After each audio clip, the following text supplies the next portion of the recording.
صحب فی الصلاۃ اور صحب عن الصلاۃ،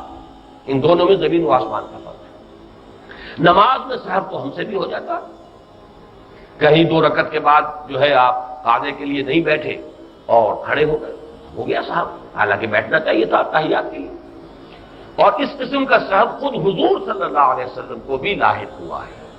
اگرچہ امام راضی نے ایک بات لکھی ہے کہ حضور صلی اللہ علیہ وسلم کے بارے میں ہماری رائے یہ ہے کہ آپ کو وہ سہو حقیقی نہیں تھا، بلکہ یہ بھی اللہ تعالیٰ نے خاص طور پر کروایا تاکہ امت کو معلوم ہو سکے کہ صحب ہو تو اس کا ازالہ کیسے ہو سکتا ہے، اس کی کیونکہ تشریعی حیثیت ہے محمد الرسول اللہ صلی اللہ علیہ وسلم کی، تو اگر آپ کو صحب کبھی ہوتا ہی نہ تو امت کو کیسے معلوم ہوتا کہ اگر نماز میں صحب ہو گیا تو کیا کروں، آیا نماز توڑ دوں پھر اثر نو شروع کروں، یا اس میں کوئی ہمارے لیے کوئی ازالہ ہے، کوئی صورت ہے کہ جس سے کہ اس کی جو ہے وہ کمی اور تلافی کی جا سکے۔ تو صحب فی الصلاۃ وہ ہے، لیکن صحب عن الصلاۃ تو بالکل اس کے مقصد سے غافل، اس کا نظام انہوں نے غطربود کر دیا، اس کی اصل مقصد جو ہے اس کو ختم کر دیا، یہ ہے صحب عن الصلاۃ۔ اس میں البتہ طبعا ہمارے بھی وہ لوگ ضرور آ جائیں گے جو تارک الصلاۃ ہیں،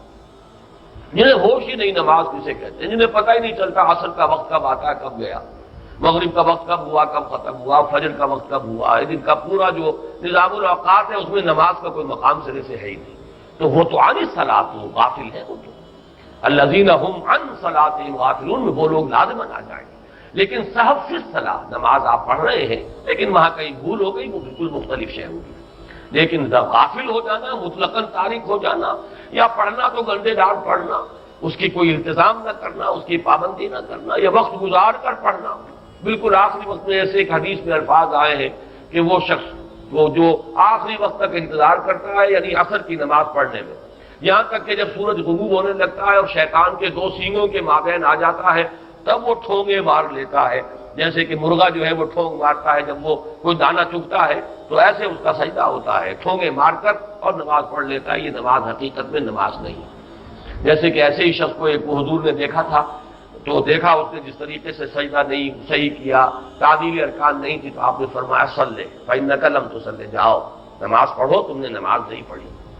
اس غریب کو پتہ نہیں تھا، ایسی نماز کہیں سیکھی ہوگی، کوئی بدوی اعرابی ہوگا، وہ پھر آیا، اس نے پھر ویسی نماز پڑھ دی، حضور نے پھر دیکھا، پھر فرمایا صلی فإنک لم تصلی، یہ نماز نہیں پڑھی تم نے، جاؤ نماز پڑھو۔